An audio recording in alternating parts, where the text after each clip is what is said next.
Takže čau, pamätáš si, ako sa nás vliekala táto Afanopelma? Už je úplne zlečená. Ja som ju ešte nechal kúsok oddychnúť, lebo bola úplne mekučká a mohol sa jej rýchlo ublížiť. Teraz je úplne takáto krásna čierna, ako môžeš vidieť, úplne nádherná. A môžeme si ju ukázať aj na ruke.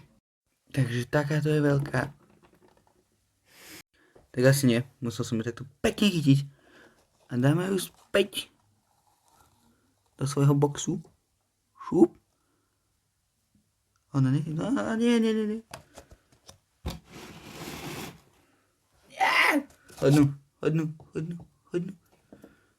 Ona je teraz takáto bojazlivá, lebo ešte stále je meká, není vytvrdnutá, takže sa bojí, lebo to uteká. A to znamená, že to je všetko, čo môže spraviť.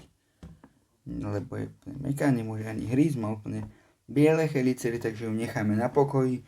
Majte sa dobre, čaute.